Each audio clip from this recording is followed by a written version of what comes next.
Marcelo, ¿cómo estás? ¿Todo bien? ¿Qué tal? Un gusto.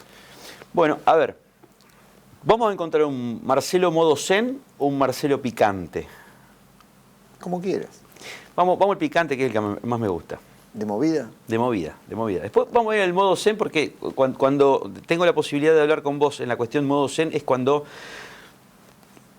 explicás de una forma magistral todo tu conocimiento académico, no solamente, digamos, empírico, sino académico, te lleva a que vos puedas decirle a la ciudadanía, al vecino común, en un lenguaje terrenal, cómo se va a aplicar esa política de seguridad en los próximos 3 años.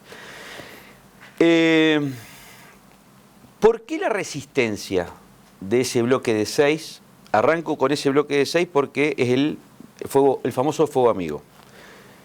¿Y por qué la resistencia de la oposición a algunas medidas tuyas? No es fuego amigo, es un fuego adversario, porque es muy difícil interpretar al bloque de los 6 senadores fuera del marco de su alianza histórica con el Frente Progresista.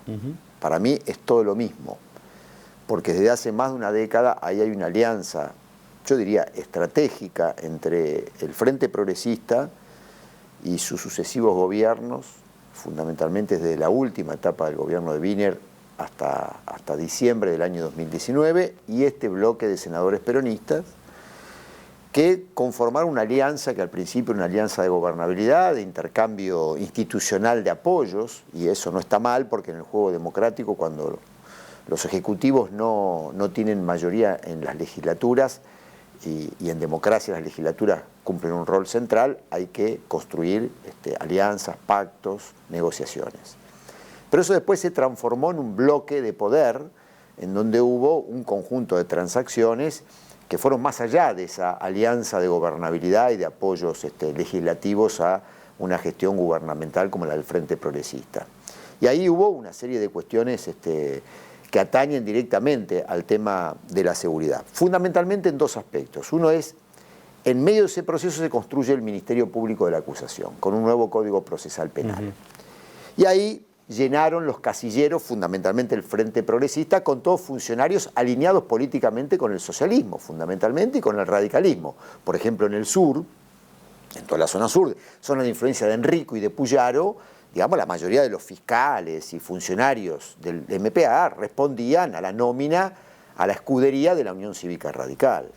Pero también hubo un socio minoritario que fue el peronismo. Patricio Serjal, Ponce Assad, que han tomado notoriedad en los últimos tiempos, son personas que respondían al peronismo. Es decir, hubo una suerte de conformación política partidaria del Ministerio Público de la Acusación, donde no hubo un criterio institucional de objetividad, más allá de la formalidad de los concursos, y ahí hubo una suerte, digamos, de politización severa. Aún así, después hubo reforma donde le quitaron al fiscal general la facultad disciplinaria, porque obviamente el bloque de poder no quería un ministerio... Perdón, te quiero interrumpir ahí. ¿Le quitaron al fiscal general la posibilidad de sanción sanción disciplinaria, digamos, sí, al resto de los fiscales, o el fiscal general también dejó ser? Bueno, el fiscal general no es un gran luchador de poder. Ha perdido jirones de su capacidad institucional durante los últimos años. Pero evidentemente ahí sí hubo una suerte de apropiación de la legislatura de la facultad disciplinaria que en el esquema original estaba en manos del fiscal general. Después, si el fiscal general lo ejercía bien o mal, eso es harina de otro costal. Pero los legisladores y el bloque histórico de poder en esta alianza Frente Progresista Peronismo no querían, eran que los fiscales investiguen los delitos que comprometían al circuito de poder. El segundo aspecto de tu pregunta tiene que ver con la policía. La policía estaba atravesada a nivel cupular por los vaivenes de la política. No es ninguna novedad que senadores tenían influencia enorme en la designación de jefes policiales en sus departamentos. Eso se corta con nosotros. Se acabó la politización en la designación de jefes policiales. Los senadores tienen que legislar en el Senado, no tienen nada que hacer con tareas ejecutivas. El senador que quiere ser jefe policial lo que tiene que hacer es postularse a gobernador, ganar la elección y entonces ahí va a ser el jefe de la policía. Siempre se dijo que ¿Está? los senadores son mini gobernadores. No, no se dijo, no. Hasta ellos mismos se autopostulaban. Lo han sido. Y han tenido enorme nivel de influencia en lugares. Nosotros a veces tenemos dificultades en algunos departamentos para poder despolitizar y tratar de designar jefes que entiendan que no puede haber lazos informales con los legisladores. Yo creo que eso también es una bonanza para la democracia santafesina, porque aparte cuando un legislador de manera encubierta digita, manipula o conduce en las sombras a la policía, eso no solo que implica un enorme desprestigio institucional para la policía, sino que después cuando hay un problema se abren de piernas y dicen el problema lo tiene el ministro de Seguridad. Pero empezamos con la chicana picante, así. Arrancamos zona picante. Después vamos al modo SEM. Pero son 19 departamentos. No, bueno, no todos, no todos. No es lo mismo un departamento de las grandes ciudades. No me digas que Castellanos, digamos, no pasó eso. No, en Castellano hubo una conducción policial absolutamente adversa al perotismo que gobernó la intendencia. ¿Y quién lo manejaba eso? El Frente Progresista. Claramente, las jefaturas de policía del departamento de Castellano tenían el mandato de ir en contra de Perotti. O sea, el famoso audio que trasciende mandarle un patrullero a Castellano porque ya... Pero no tengas ninguna duda de que esto siempre fue así. Fue la quinta columna de Puyaro para ir en contra del perotismo. Siempre fue así. Nunca tuvo ningún tipo de influencia el intendente Perotti, el intendente Castellano, digamos, sobre el sistema policial. ¿Células propias, digamos, del departamento que ayudaron a eso? No, tenían el mandato del ministro de que el tono que tenían que imprimirle a la labor policial. Dentro de, como le dicen, la piamontada, ¿no había gente, digamos, que ayudaba a eso? No tengo idea, desconozco eso. Bien. A ver, vos me nombrabas el sur. El sur, digamos, creo que es más allá que hay problemas, lo debes tener el mapa absoluto, digamos, de toda la provincia de Santa Fe, pero el sur de la provincia de Santa Fe creo que tiene grandes problemas de inseguridad, pero sobre todo de violencia. O sea, el fondo de la cuestión es la violencia. O sea, creo que exasperaron los últimos años de Macri, la pandemia. La violencia es más fácil, digamos, convertirte en soldadito que ir a buscar trabajo, porque hoy trabajo es mucho más escaso, digamos, que antes. ¿Qué explicación sociológica le ves a lo del sur, a lo que sucede en el sur? ¿Es la cercanía a los puertos o qué? No veo nada diferente en este sentido que ocurre en el sur respecto de otros lugares de la provincia. Lo que hay acá es que vos tenés en grandes ciudades poblaciones pobres, poblaciones excluidas del conjunto de regulaciones.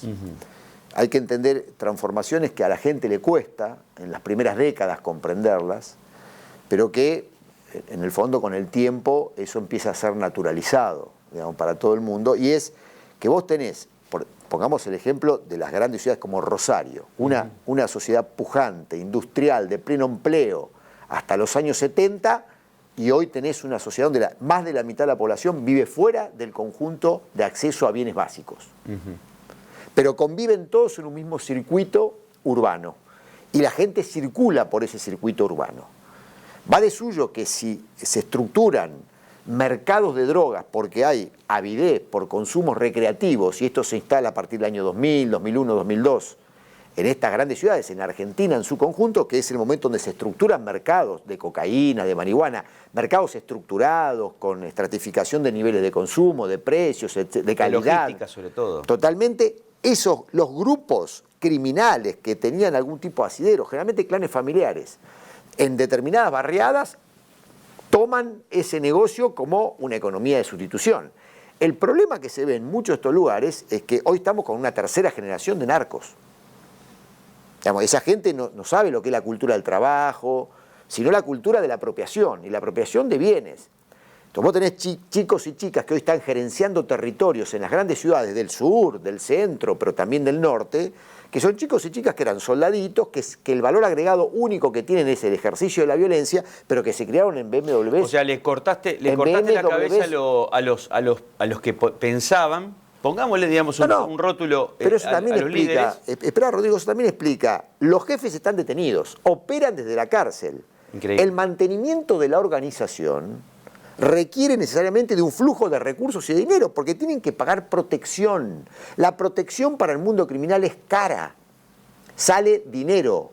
Vos ese dinero lo tenés que obtener de los mercados ilegales que regenteás, de la calle.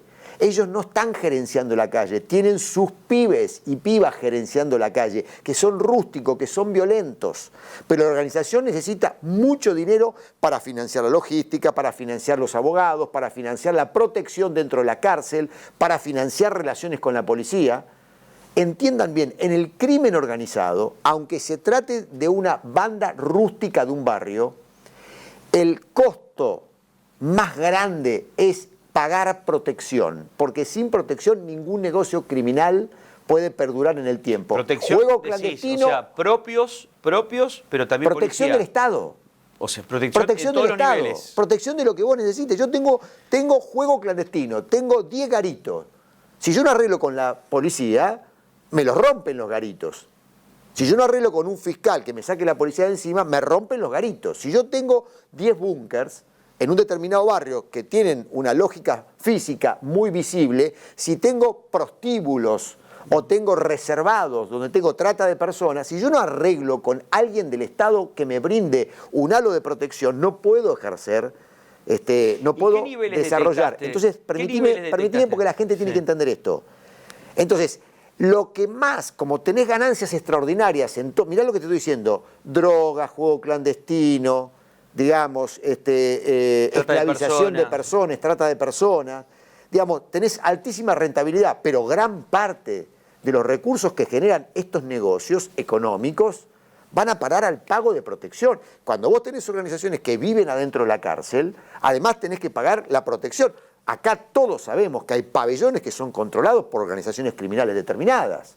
Eso sale guita. El otro día lo dijo Gálvez en este programa. Gran funcionario.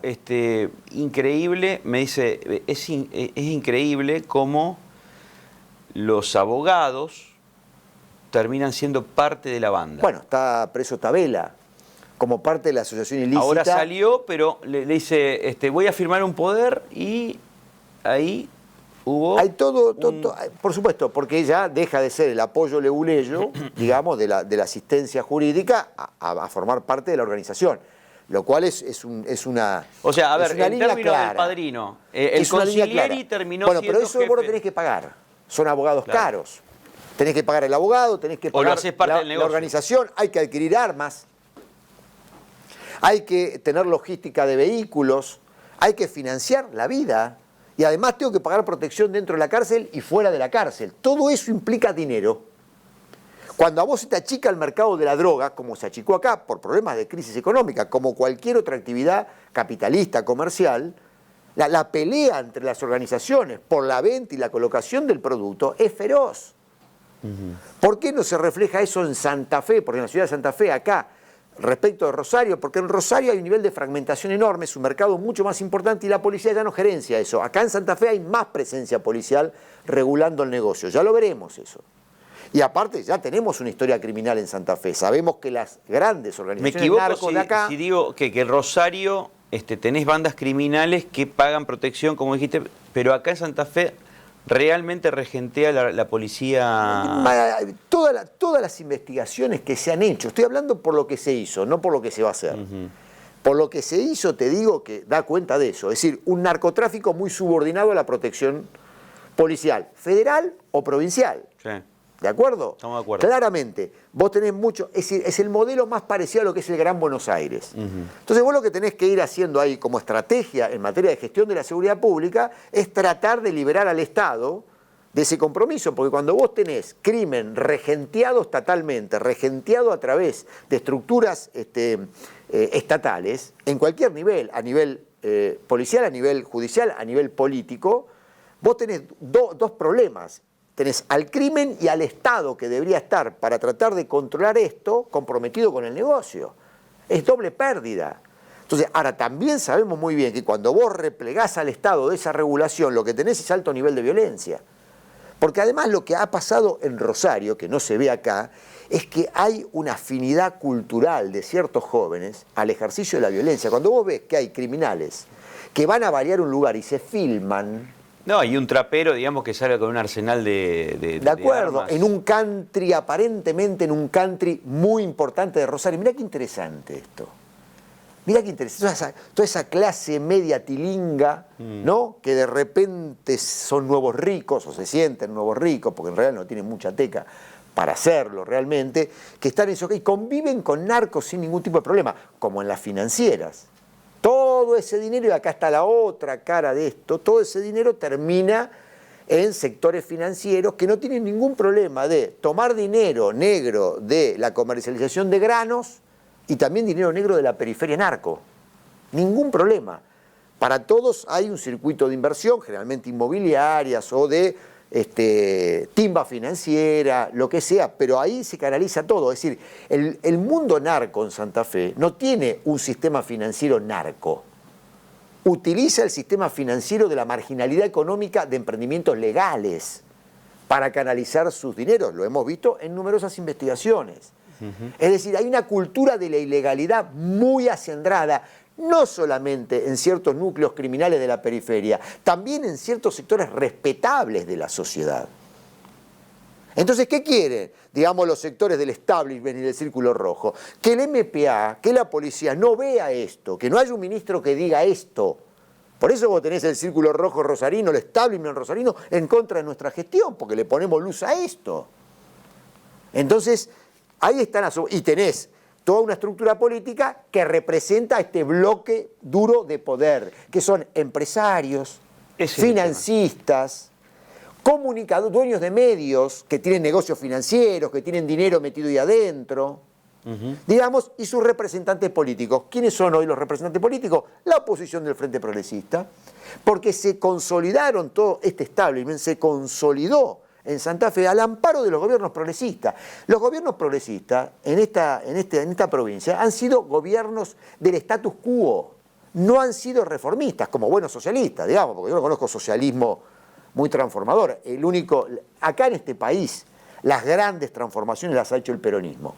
El peronismo le aportó al país enormes desgracias en la historia moderna, pero también ha sido el sector político que representó al pueblo de la mejor manera y que ha hecho grandes transformaciones. El resto han sido grandes conservadores.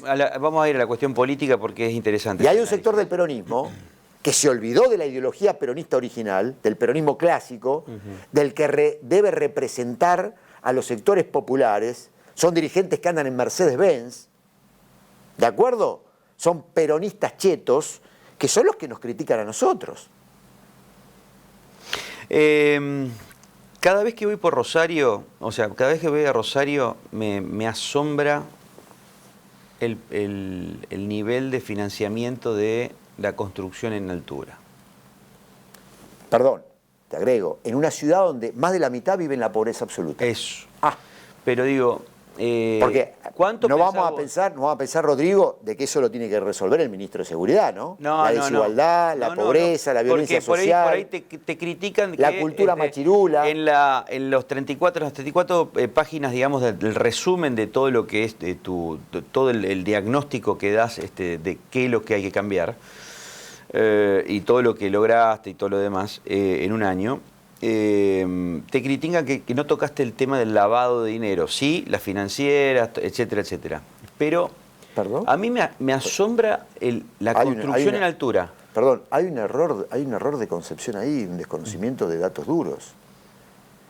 Yo dirigí durante todo el año 2019 el organismo de investigaciones, que gané por concurso, invitado por el gobierno progresista a darle un giro a ese organismo porque lo estaban llevando sus empleados socialistas del organismo de investigación para un lado equivocado y lo estaban haciendo una estructura judicial. Lifshitz me llama y me dice, me parece que están yendo para un lado equivocado, ¿me podrías dar una mano técnicamente hablando? Sí, ningún problema. Y después me dice, ¿por qué no venís a concursar? ¿Por qué no te presentás al concurso y no venís? Porque vos tenés capacidad para armar esto, ya lo hiciste en la PCA, etcétera, etcétera. Esto lo digo para poner un poquito de historia a todo esto. Yo durante el primer año formé un equipo con todas las limitaciones materiales que el Frente Progresista le imponía al propio organismo de investigaciones del MPA. Un equipo de inteligencia en economía criminal. Ese equipo de inteligencia, en Rosario fundamentalmente, acá en Santa Fe no podía Santa Fe tiene una cultura institucional distinta, el organismo de investigaciones. Más de status quo. Sí, aparte está dirigido acá por personas que han concursado que son del Frente Progresista, socialistas. Entonces son personas que tuvieron un altísimo nivel de protagonismo. Sí, más del radicalismo durante No, del socialismo. Dirigentes que fueron funcionarios de la Subsecretaría de Investigación Criminal durante los gobiernos socialistas. Entonces, no tienen gran vocación investigativa y no saben sobre estos temas. Entonces, yo formé ahí un equipo que, por ejemplo, le ha dado la asistencia técnica a Walter Rodríguez en la desarticulación de 22 sociedades anónimas simplificadas, siguiendo la guita del grupo económico para que que la trajo... gente de quién estamos hablando, es el fiscal federal, el fiscal federal de Santa Fe. De Santa Fe. Siguiendo la ruta del dinero de la organización de aquella avioneta famosa de San Justo, digamos, donde aparentemente allí se trajo 200 kilos de cocaína. No, estaba metida una pareja. Y donde hay una pareja prófuga de acá de Santa Fe. Esa investigación la hizo el organismo de investigaciones. ¿Cómo que no? Se allanó una financiera de una agencia de turismo muy famosa de Rosario, siguiendo al Coto Medrano. Una de las dos más. Y ahí se descubrió que había una lavandería, que había una mesita, y que no tenía ningún problema. Que tiene contacto con otro caso de acá. Pero si aparte el Coto Medrano todo el mundo sabía que no se dedicaba, no era un empresario de la cultura. Era un barra brava de Newell's. Le faltaban todos los dientes, digo, digo, no hacía falta, digo, compra $17.000 y a la noche lo matan. Digo, no tenían ningún problema ahí en la financiera del centro de Rosario, famosa, etcétera, etcétera, prestigiosa, digamos, de transaccionar con estos pibes. Entonces, ¿cómo que nosotros no hemos hecho el esfuerzo? ¿Quién se cree que capacitó a la gente que hace esas cosas? La cuestión es, vuelvo a la construcción en altura de Rosario, porque es imposible. A ver, no sé si va a dar inclusive la infraestructura. Hablamos de agua potable, digamos, que llegue a todos a esos edificios que se están construyendo. ¿De dónde sale la plata?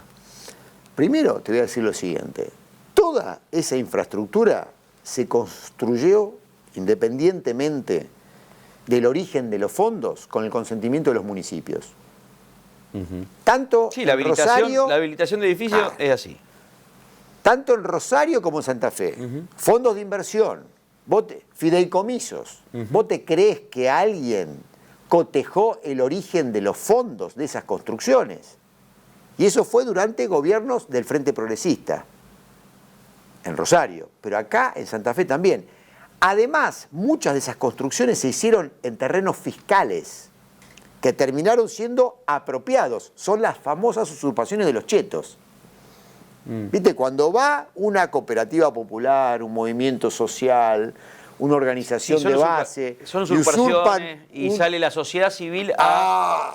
Caguemos a tiro a Toto Negro, vamos a sacarlo a tiro de todo esto, sí, pero las usurpaciones de los chetos, cuando construyen torres, entongados con los gobiernos locales e inclusive a veces con gobiernos de otro nivel, digamos, terrenos fiscales que de 10 años después, 2 años después pasan a ser de los que construyeron, porque nadie va y compra un departamento en un edificio, un terreno fiscal, con la esperanza de que solamente puede usufructarlo 30 años. Es mentira eso. Hay un acuerdo. Así se hizo Puerto Madero, por ejemplo, en la ciudad de Buenos Aires, pero puedo citar algunos otros lugares en Rosario y en Santa Fe. El puerto de acá. El puerto de acá. ¿De acuerdo? Entonces, eso también es ilegalidad. Y eso también es, de alguna manera, una actividad ilegal consentida por los gobiernos y los estados. Los mismos que después... hoy son opositores y se golpean el pecho, digamos, por la inseguridad. Ahí voy a... ¿Te acordás el boliche Esperanto? Sí, me acuerdo. Tuvo habilitación municipal. Ahora, ¿de quién? De la Municipalidad de Rosario. El último día antes dice Lipschitz. Bueno. Ahora, antes del 2015 hubo la venia del gobierno de Cristina para que aquí en el puerto de la ciudad de Santa Fe... ¿Qué dije yo? Por eso, es de forma transversal. Gobiernos municipales y gobiernos de otros niveles. Sí, por supuesto, claro que sí. Pero esos son, son manzanas podridas. Pero cuando ¿o hay orden de lo más alto? Bueno, no sé, pero evidentemente eso sale dinero y hay un dinero negro ahí. Cuando vos construís una torre digamos, a través de un fideicomiso donde vos no tenés ni posibilidad ni voluntad para controlar el origen de los fondos, bueno, bancala. El problema es que cuando vos terminás construyendo una torre donde el 60% de los pisos viene de la soja comercializada en negro, es una cosa. Ahora, si el 40% restante viene del narcotráfico de la periferia, es otra. ¿Y qué es lo más probable? ¿Cuál es tu hipótesis? Las dos cosas. Las dos cosas. Porque cuando vos montás una estructura de lavado de dinero, más bien una estructura de gestión de economía. ¿Pero lo pones al mismo nivel a los puertos secos que al narcotráfico? No, es que el circuito es el mismo, Rodrigo. No es un problema de nivel moral, es un problema de circuito financiero. Hace muchos años, cuando yo comencé a ser director nacional de prevención de lavado de dinero, en el año 2000, en la Cedronar, en Presidencia de la Nación, dije ya claramente en aquel momento una entrevista en página 12, en el suplemento económico, creo que era, no me acuerdo el nombre, Cash. Yo me acuerdo que dije, el circuito es el mismo.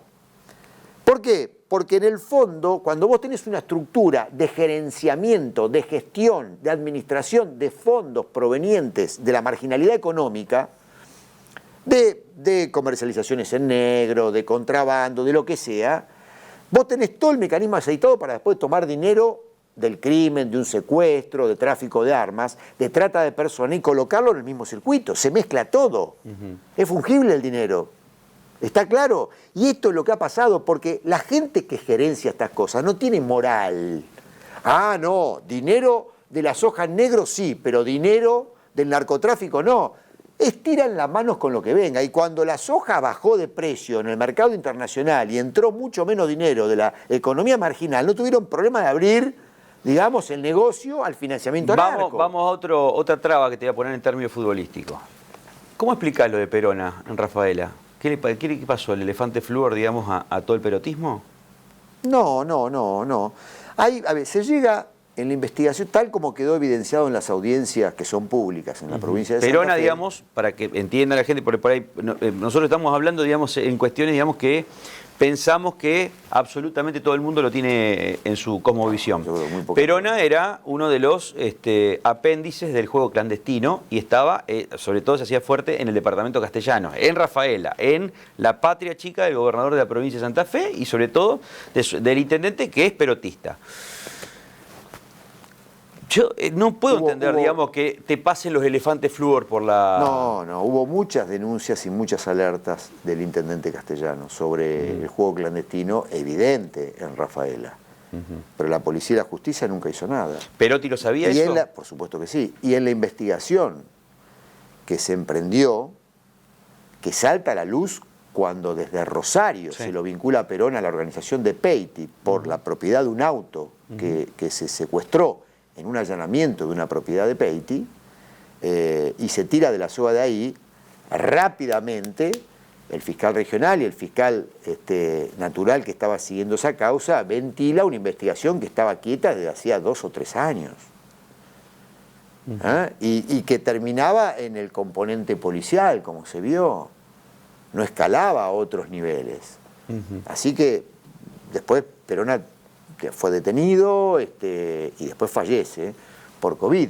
Pero no hay mucho secreto. Lo que hacía Perón era regentear un negocio. Durante una década, o sea, según la investigación, durante una década estuvo manejando el juego clandestino del departamento castellano. Sí, pero sí es muy visible el juego clandestino. Sí, claro que sí. Vos pensás que la investigación de Rosario, que llevan adelante los fiscales Chapapietra y Ederi, que va a haber que está en desarrollo su investigación. Sí, que va a haber muchas novedades en los próximos 15 días. Exactamente. Estás más enterado que yo. Mirá. Bueno, no creo que esté más enterado que vos, pero algo. Bien. Entonces, en esa investigación comienza por la investigación de un asesinato. Sí.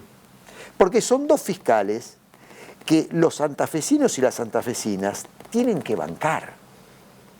Mirá, déjame contarte algo en favor de ellos, que no sé si les hago un favor, pero cuando matan a Lucio Maldonado, aparentemente lo hace matar su propio jefe, que en el marco de un atrito dentro de su organización, Esteban Alvarado, se investiga eso, y estos 2 fiscales, Chapapietra y Ederi, llegan a la organización criminal de Alvarado, o sea que de un homicidio se termina una acusación de asociación ilícita con la estructura criminal de Alvarado, el circuito de gestión de sus fondos económicos, la protección policial de alto nivel, ¿de acuerdo? Y el componente armado de la organización. Dos grupos de sicarios muy importantes en su entorno.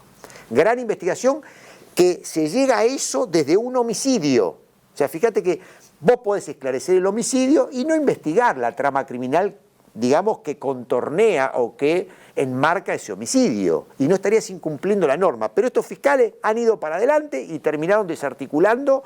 No, ¿y sabés qué es lo que más me dio bronca? Que haya algunos senadores, cuando se fueron a exponer, y que, por supuesto, los fiscales juegan al póker también, te muestran el 5% realmente Obvio, de lo que está tienen. muy bien. No te van a estar diciendo, che, ustedes que nos tienen que controlar, les voy a contar todo. Mostraron lo que era suficiente para que desafueren al fiscal, al senador Traferri. Hubo algunos que dijeron, pero se está poniendo en duda la trayectoria de una persona que ganó todas las elecciones en su departamento. ¿Qué tiene que ver? Y estos dos muchachos, estas dos personas, estos dos fiscales, estaban siendo amenazados. Tuvieron que decir en una rueda de prensa después de su exposición que ¿por qué hay tantos, digamos, de policías, digamos? Porque estamos amenazados. Obvio. Ese es el tema a mí que me no consta entiende. porque todo el esquema de seguridad lo organizo yo. ¿Cuántas veces? Pero déjame terminar con lo primero. Dale. Fíjate que estos dos fiscales hicieron eso, porque me fui al tema Alvarado, para mostrarte de un homicidio a una organización criminal compleja, con todo su componente. Sí. Acá hubo otro homicidio en el City Center, enero del año 2020, y a partir de la investigación de ese homicidio se llega al Guille Cantero, a un sector de extorsionadores regenteados, conducidos desde una cárcel federal por el Guille Cantero, y a partir de allí, como este grupito se había quedado con una porción del juego clandestino manejado por Peiti, desde ese homicidio del City Center se llega a Peiti. Y desde Peiti se llega a una asociación ilícita, donde quedó comprometido fiscal regional, fiscal y dirigentes políticos. Traferri está sospechado de formar parte de la organización. Empresarios abocados al lavado de dinero también. Popular Rauri y otros más. Con lo cual, fíjate cómo en realidad son fiscales que tienen agallas, capacidad y voluntad de ejercer siguen integral. Amenazados. Por supuesto que sí, cada vez más amenazados, porque acá nadie te amenaza si vos pateás la puerta de un rancho en la periferia, ¿está claro? No te va a venir ningún morocho a matar, digamos, porque sabe que son las reglas de juego, perdiste. Acá el riesgo de los policías que investigan, el riesgo de los fiscales que investigan, de los funcionarios que brindan el apoyo institucional es cuando investigás delitos de poder. Acá la vida se pone en riesgo con los delincuentes de cuello blanco, no con los morochos.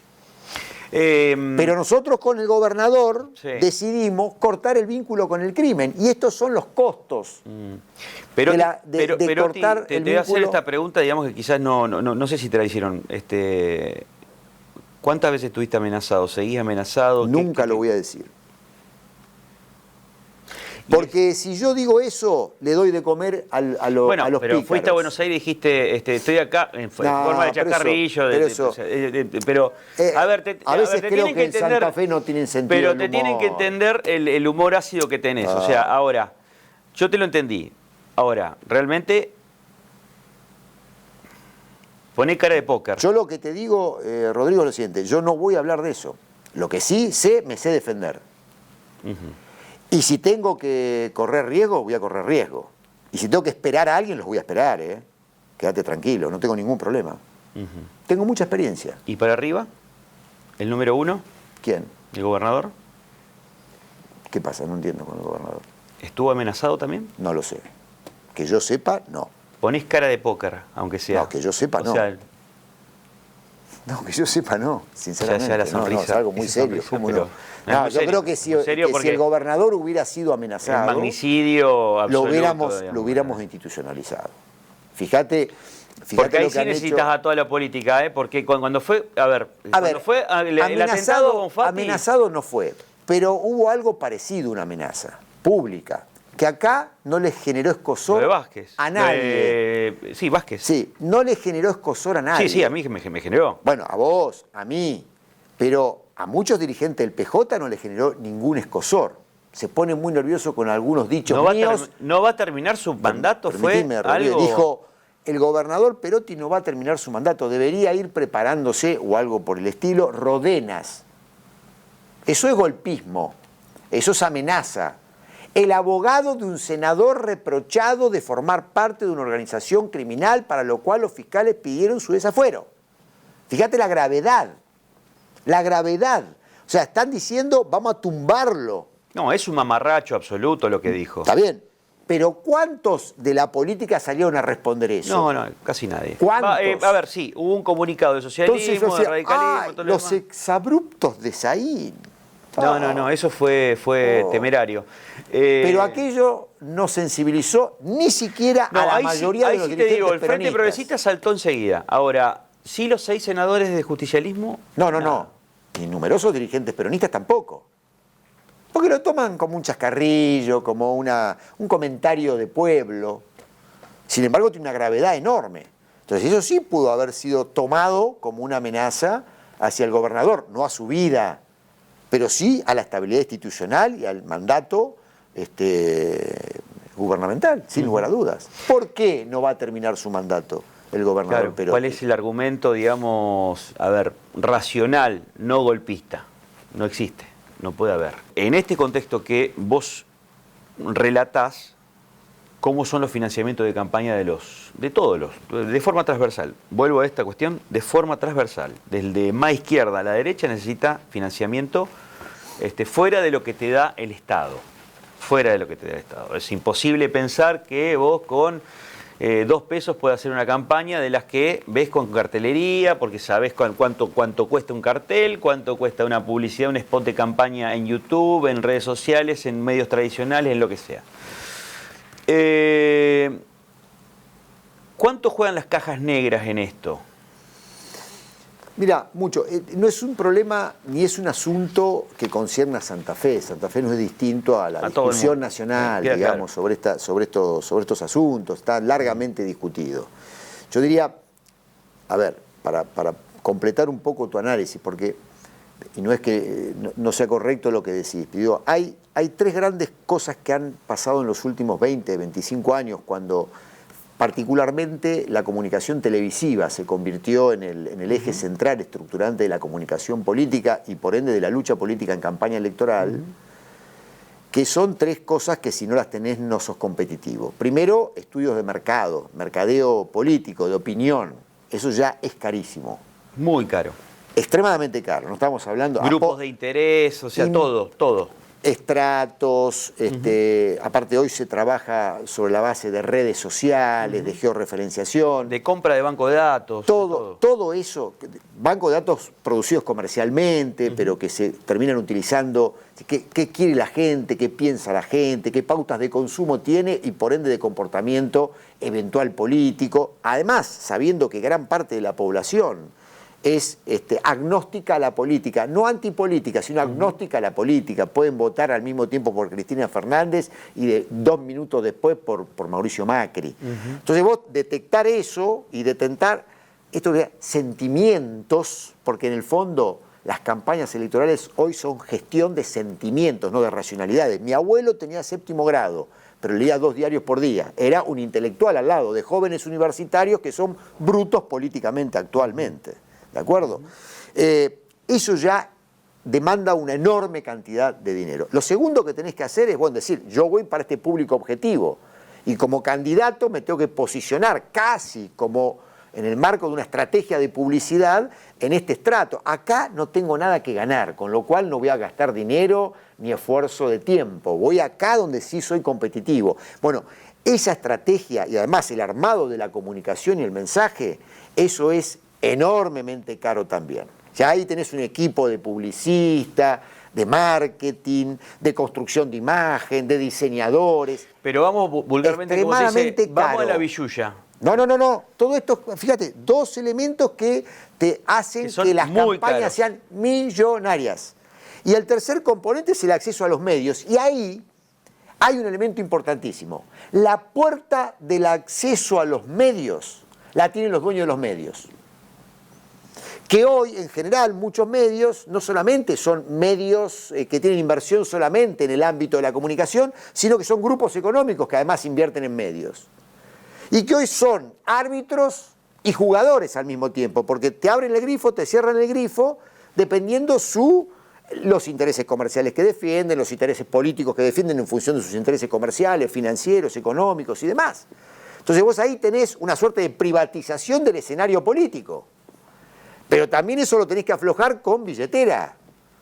Porque además un minuto de televisión te sale fortuna. Entonces esto ha hecho que las campañas electorales ya no sean campañas de discusión de proyectos, de contenido, de programas, como en el 83, el 85, el 87, sino un problema de juego de imágenes. Por eso tenemos producto consumidor. Pero por eso ya tenemos... no es político o candidato elector. No, es una carita linda, digamos, vendible. Y además... si es un poco tonto mejor, porque puede explicar las cosas menor. Yo, viste, un tipo como Said, sociólogo, te complejiza todo. No es un corredor para campaña electoral. ¿De acuerdo? Vos tenés que ser un publicista en términos generales. El problema es que después tenés que gobernar. Y hay mucha gente exitosa en campañas electorales que después son desastrosos gobernando, porque también en la política argentina se cree que las destrezas para ganar una elección te alcanzan para gobernar. A Macri le pasó eso. Tantos. Daniel Scioli en la provincia de Buenos Aires. Es decir, aparte de todo lo que es la protección... 8 años estuvo. La protección mediática, hermano, te da ese plafón. Hoy es tan importante el tema medios que terminan manteniendo un gobernador durante casi una década sin contenido político. Yo fui diputado en esa época, sé de lo que te estoy hablando. Le hice una entrevista acá a Daniel Scioli y yo ya veía, digamos, que esa relación de pareja no existía. Pero es con el tipo Karina más... Rabolini. Pero es el tipo más a los 2 meses que perdió, se terminó la pareja. Es el tipo más inteligente que yo he conocido en la vida política.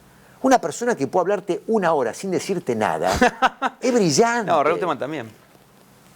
Lo conozco un poco menos. A Reutemann lo conocí saliendo segundo en todas las competencias internacionales de automovilismo. Pero la verdad que como senador... Pero acá, en la provincia de Santa Fe, ganó todas las elecciones que participó, excepto contra Perotti. Bien. Excepto contra Perotti. Pero la verdad que ahora como senador nacional no lo escucho, no lo veo, no sé lo que hace. Es inexistente. No sé lo que hace, pero... No lo digo desfavorablemente, no tengo nada en contra de Carlos Reutemann. Simplemente te digo, no sé si es el caso, sí conozco a aquel. Entonces vos tenés Mauricio Macri, eso tiene un límite también, ¿no? Pero te quiero decir, entonces, ¿cómo se financia esto? Acá está el tema. Cuando vos además tenés una economía en negro tan importante, de grupos económicos importantes, ahí tenés el combo perfecto para el financiamiento de la política en negro. Es así. Te quiero pimponear porque nos quedan 5 minutitos nada más. Tenemos que discutir esto en Argentina, sí, pero nadie tira la primer piedra. Pero, bueno, ese es el tema. Bueno, estás ahí para eso. No, yo... Está lindo el caballito ese, hablando de Cheto, ¿eh? No puedo decir la marca, pero muy lindo. Esto cuando teníamos posibilidad de viajar, yo por la vida académica, compraba en el exterior estas Aparte, cosas. Composé, muy bien, muy bien. Sí, por supuesto, eso no hay que perder el estilo. Pobre, pero ordenado. A ver, yo sé que en 5 minutos vos no podés explicar, porque lo explicaste, diste todo el contexto, pero sí me llamaron varios datos, yo te lo dije personalmente, o sea, por teléfono, te dije todo lo que me llamó la atención de las 34 páginas que presentaste como informe. Primero y principal, pimponear, ¿sí o no? ¿Te vas a presentar ahora que parece que hay un acuerdo, que te quieren llevar al recinto con prensa, esto, el otro? Yo creo que nadie quiere que vaya a la legislatura. Bueno, entonces quedan como unos mentirosos todos los que pasaron por este programa y por todos los programas que tengo. Mira, estoy a disposición. Para mí perdió sentido. ¿De acuerdo? Porque... Pero vendría bien, Marcelo. ¿Sabés por qué vendría bien? Porque, todo lo que vos decís, que tenga una respuesta, lo que sea, yo creo que hay muchos, digamos, que... pasó con Lamberto en su momento cuando lo interpelaron, que tienen estrategias de uno, otro lado, esto, lo otro, pero Lamberto se defendió y salió airoso. Y digo, a ver, el conocimiento que tenés vos, llevado a personas que son ignorantes, como yo, digamos, del tema seguridad. Sería muy importante con toda la prensa e interpelado. Yo digo, a ver, un cruce, tanto que Puyaro se cruza con Saín y Saín con Puyaro. Pero, como ya lo hemos hecho en ámbitos reservados. Bien. Es decir, con Maximiliano no hemos coincidido toda la vida en todo. ¿De acuerdo? Y ahora tenemos un contrapunto público, pero bastante respetuoso. Eso es lo que me llama la atención. Sos muy respetuoso con Lifchit y sos muy respetuoso con Puyaro. Pero ¿y cómo no voy a ser respetuoso? Si son dos personas que para mí son dirigentes dignos. Digamos, o sea, yo entiendo... O sea, no te pasa lo mismo con Trasferri. Pero yo no lo conozco ni siquiera personalmente a Trasferri. A Miguel Lifchit y a Puyaro he tenido larguísimas horas en suma de reuniones, de contrapunto, de intercambio. Pero yo a Trasferri no lo conozco personalmente. Lo conozco por foto, como él a mí. Pero Trasferri es el que comandó siempre pedir la cabeza. Cuando vos dijiste alguna vez, o sea, hacen fila para pedir la cabeza. Mira, yo ayer estaba ¿Y existió esa charla en gabinete diciendo, bueno, tanto que quieren pedir la cabeza? ¿Se lo dijiste así en la cara, en una reunión de gabinete? Yo estoy a disposición del gobernador, y el gobernador me puso a disposición para dialogar con todos los sectores del peronismo. Hubo sectores del peronismo que no quisieron dialogar conmigo. Yo soy un hombre de la política, ¿cómo no voy a hacer eso? ¿Cómo no voy a dialogar? Con todos, con los dirigentes de Cambiemos. Aparte, como yo sé decir que no, también sé decir que sí, porque es más difícil decir que no que decir que sí en la política. Y yo no tengo problema en decirlo pública o reservadamente que no a las cosas. Por ende, me sale mucho más fácilmente decir que sí. El diálogo, para mí, siempre fui un negociador nato, fui legislador, soy autor de leyes. Hay personas que viven 30 años de legisladores y no pueden hacer aprobar por sus cámaras un proyecto de comunicación. La ley de hábitat popular, que es pionera en la Argentina, de la provincia de Buenos Aires, la escribí con un equipo técnico y con organizaciones sociales, Marcelo Saín. A ver, un montón de proyectos de ley. O sea, soy un negociador nato. La ley de seguridad aeroportuaria la elaboramos nosotros, la convalidó el presidente Kirchner, la remite a la legislatura. Pero te lo reconocen todo el arco político. La ley de la Policía Metropolitana. Vuelvo a la cuestión transversal. Te lo reconocen todos. Escuchá esto, la ley de la Policía Metropolitana que crea la Policía Metropolitana, la negocié con Guillermo Montenegro, está Silvia La Rufa de testigo. Y yo era funcionario kirchnerista, en ese momento era interventor de la Policía de Seguridad Aeroportuaria. A ver, soy un hombre de la política, me peleás y te peleo. Si tengo que... Lo que pasa es que también en el formato mediático que entra, el escándalo. ¿Pero quién pegó la primera piña? No hay. Esto es como el huevo y la gallina. Había una desconfianza de movida porque tenemos una concepción distinta. A ver, Trasferri y yo pensamos distinto el peronismo, pensamos distinto la política, pensamos distinto la seguridad. O sea, él es un hombre de la derecha, yo soy un hombre de izquierda dentro del peronismo. ¿Está claro? Pero tenés muchísimos más puntos en común con Lifchit y con Puyaro que con Trasferri. ¿Qué tiene que ver? Por supuesto, puede ser que eso sea así en numerosos temas técnicamente hablando. Sí. ¿De acuerdo? Pero, a ver, hay un contrapunto desde ese punto de vista. Yo ando en un Polo Volkswagen, no en 3 Mercedes-Benz. O sea, somos personas diferentes. ¿Está claro? Yo nunca, digamos, yo puedo mostrar, yo tengo, viste, siempre digo lo mismo. Alguien que quiera desafiarme a mí, vamos a hacer lo siguiente. Vamos a tomar un cafecito en el living del que me desafía y vamos a tomar un cafecito en el living de la casa donde vive Marcelo Saín. Y que entre la prensa a filmar el living. Y ahí charlamos. Para que sepamos quién es quién. Bueno, a ver, repito. Te van a escuchar todo, el arco político te va a escuchar todo. ¿Vas a ir al recinto de la Cámara de Diputados? Déjame decirte algo al respecto. A mí me llamó poderosamente la atención y me entristeció mucho un hecho que acá me parece que pasó desapercibido y yo no quiero pasar desapercibido, que pase desapercibido. Yo pedí como condición de movida, no hubo idas y vueltas como dice alguna prensa favorable al Frente Progresista. Las idas y vueltas del ministro. No. Yo recibo la invitación y lo primero que digo es sí, pero en el recinto, con todo mi equipo y con la prensa adentro. Así que acá no hubo ningún contrapunto. Fue de movida el día viernes. Pero además está el circuito cerrado que lo han utilizado muchísimas veces para transmitir por streaming. Porque ¿qué razón hay para que la prensa no esté adentro? Ahora, cuando el Frente Progresista al principio dice no, en una comisión, en un anexo de la legislatura y sin prensa. Yo digo, en esas condiciones no voy. Después ellos cambian la posición y aparentemente dicen con todo menos con la prensa adentro. No, pará, porque es importante. Nadie de la prensa puteó al Frente Progresista que excluyó a la prensa de la discusión. Ahí está. O sea, cuando dice nadie es lo que te dije el otro día. ¿Vos lo dijiste? Toda la prensa. Bien. O sea, todos, muchos, la digamos. Mayoría no, me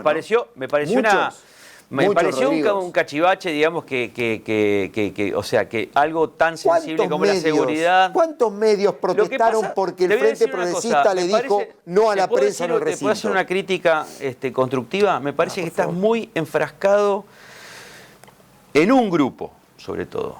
No. Que te acaricia con un medio y te pega con el otro. No, para nada. Me tiene sin cuidado, Rodrigo, eso. Yo tengo que hacer mi trabajo. En eso anoche, en una cena con compañeros del equipo, compañeros y compañeras del equipo, a ver, nosotros tenemos que evitar consideraciones políticas en el entorno, porque adentro del equipo también se permean las sensibilidades políticas. Nosotros tenemos que bajar la cabeza y laburar.